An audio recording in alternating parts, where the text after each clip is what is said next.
Hi hello నమస్తే welcome to పురా local. గ్రేటర్లో ప్రయాణికుల రద్దీ ఎక్కువగా ఉండే బస్ స్టాపుల్లో బస్ నెంబర్లు తెలియజేసే బోర్డులను ఏర్పాటు చేసే దిశగా ఆర్టీసీ చర్యలు తీసుకుంటోంది.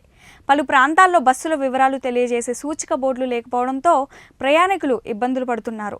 ఈ నేపథ్యంలో రద్దీ ఎక్కువగా ఉండే అన్ని బస్ స్టాపుల్లోనూ బస్ నెంబర్లు వివరాలు కనిపించేలా సూచిక బోర్డులు ఏర్పాటు చేయనుంది. ప్రతిరోజు వేల సంఖ్యలో ప్రయాణికుల రాకపోకలు సాగించే ప్రాంతాలను గుర్తించి ఆయా ప్రాంతాల్లో ఆ రూటుల్లో వెళ్లే బస్సుల సమయపాలన వివరాలు తెలియజేసే బోర్డు ఉండేలా డిపోల వారీగా ఆర్టీసీ చర్యలు తీసుకుంటుంది. గ్రేటర్ జోన్ పరిధిలో రోజు 2900 ఆర్టీసీ బస్సులు 650 రూట్లలో తిరుగుతూ 24 లక్షల మంది ప్రయాణికులకు సేవలు అందిస్తున్నాయి. 4-5 బస్ స్టాపులు వరుసగా ఉన్న ప్రాంతాల్లో ఏ నంబర్ బస్సు ఎక్కడ ఆగుతుందో అర్థం కాక కొత్తగా నగరానికి వచ్చి బస్సులో గమ్యస్థానాలకు వెళ్లాలనుకునే ప్రయాణికులు ఇబ్బందులు పడుతున్నారు. సూచిక బోర్డులు ఏర్పాటు చేసేందుకు స్థలం లేని ప్రాంతాల్లో బస్ స్టాప్ లోపల బస్ నెంబర్లు తెలిపే ఫ్లెక్సీ తరహా బోర్డులు పెడుతున్నారు. ఇవి ఇప్పటి వరకున్న అప్డేట్స్. మరిన్ని అప్డేట్స్ కోసం చూస్తూనే ఉండండి పురా లోకల్.